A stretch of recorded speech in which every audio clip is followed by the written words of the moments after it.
नमस्कार रसिक श्रोते हो. भगवद्गीता अध्याय 2 मधील श्लोक 21 ते 26 आज आपण पाहणार आहोत. श्लोक 21 आता आपण वाचूया. वेदा विनाशीन नित्यन्य येन मजमव्ययम् कथं सत्पुरुष पार्थं कं घातयति हन्तिकम्. यामध्ये श्रीकृष्ण म्हणतात, पार्थ, जो व्यक्ती जाणतो की आपला आत्मा हा अविनाशी, शाश्वत, अजन्म आणि अव्ययी आहे, तो कोणाला कसा मारील किंवा कोणाला कसा काय मारवील, पण हे सांगता येते का आपल्याला? नाही. म्हणजे प्रत्येक गोष्टीचा एक उपयोग असतो आणि जो मनुष्य संपूर्ण ज्ञानात स्थिर झाला आहे तो त्या वस्तूचा योग्य उपयोग कसा कुठे करावा हे जाणतो. श्रीकृष्ण प्रित्यर्थ युद्ध कर्म करताना केलेली हिंसा ही उच्च प्रकारची हिंसा, ही मुळी हिंसा नाहीच. कारण कोणत्याही परिस्थितीत मनुष्य अर्थात आत्मा मारला जात नाहीच, हे अर्जुनाने योग्य रीतीने जाणले पाहिजे. म्हणून श्रीकृष्णाच्या आज्ञेनुसार अर्जुनाने केलेले युद्ध हे पूर्ण ज्ञानयुक्त आहे व त्यापासून पापाचे फळ भोगण्याचा प्रश्नच उद्भवत नाही, असे त्याला श्रीकृष्ण सांगत आहेत. आता श्लोक 22 पाहूया. वासांसी जीर्णानि यथा विहाय नवानि गृह्यति नरोपराणि तथा शरीराणि विहाय जीर्णा न्यन्यानि संयाति नवानि देही. आता वासांसी म्हणजे वस्त्रे आणि जीर्णानी म्हणजे जुनी आणि झिजून गेलेली. आता म्हणजे ज्याप्रमाणे मनुष्य जुन्या वस्त्रांचा त्याग करून नवीन वस्त्रे धारण करतो, त्याप्रमाणे आत्माही जुन्या आणि निरुपयोगी शरीराचा त्याग करून नवीन भौतिक शरीर धारण करतो. आता पहा, त्याची तुलना कशी केली आहे ते आपण पाहू. एकाच झाडावर 2 मित्र पक्षी बसलेले आहेत. एका झाडावर 2 मित्र पक्षी बसलेले आहेत. त्यापैकी एक वृक्षाची फळे खात आहे आणि दुसरा आपल्या मित्राकडे केवळ पाहत आहे.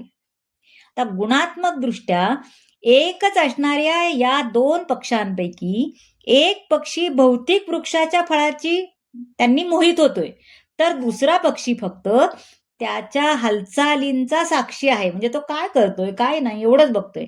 म्हणजे श्रीकृष्ण हे पाहणारे साक्षी आहेत आणि अर्जुन फळे चाखणारा पक्षी आहे. म्हणजे जरी ते मित्र असले तरी एक स्वामी आहे आणि एक सेवक आहे. म्हणून श्रीकृष्ण अर्जुनाला उपदेश करतात की आपले वृद्ध पितामह आणि गुरु यांचा देहस्थित्यंतरामुळे तू शोक करू नको.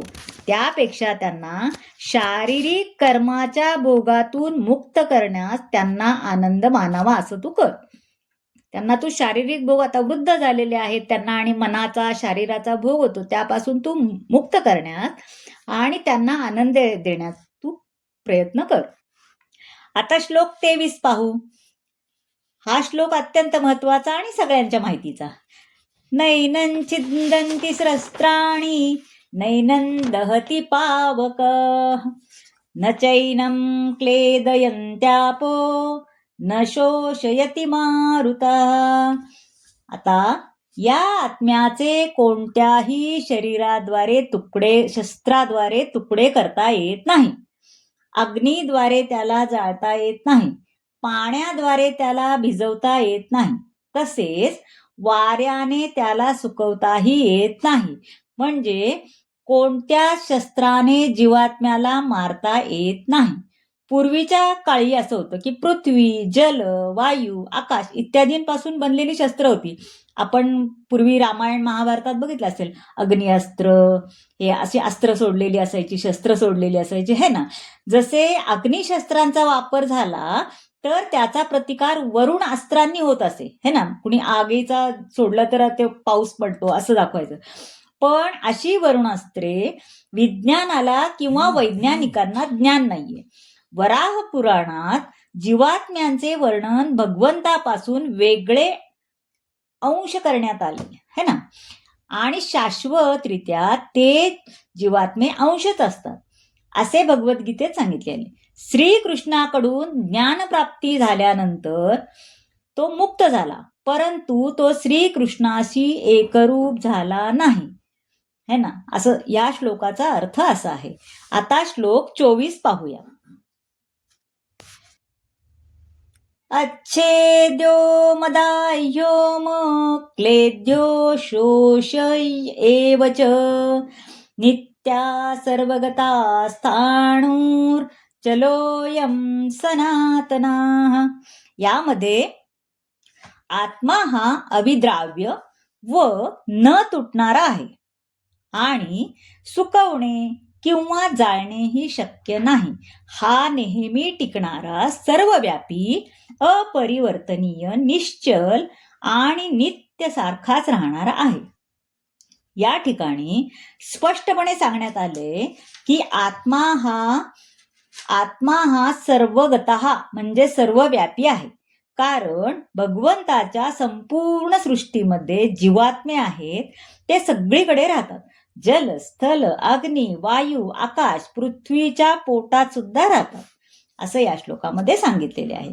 आता श्लोक 25 पाहूया. अव्यक्तो यमचिंतेयो यम विकार्यो यमच्युते तस्मादेवं विदित्वैनं नानुशोषितुमर्हसि. आत्मा हा अदृश्य, कल्पनातीत आणि अपरिवर्तनीय आहे असे म्हणले जाते. हे जाणून तू शरीराबद्दल शोक करू नकोस, कारण आत्म्याचे अस्तित्व हे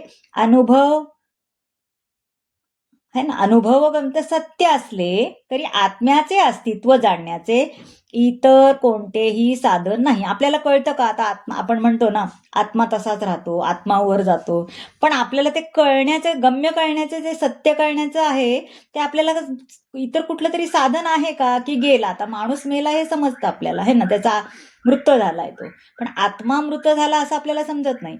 अशा अनेक गोष्टी आहेत की ज्या आपल्याला केवळ श्रेष्ठ प्रमाणांच्या आधारावरच मान्य कराव्या लागतात, है ना. तर परमात्म्याशी किंवा पुरुषोत्तम श्री भगवान यांच्याशी कधीच बरोबरी आपण करू शकत नाही, हे यामध्ये सांगण्यात आले आहे. मंडळी, आजचा भाग कसा वाटला ते नक्की सांगा.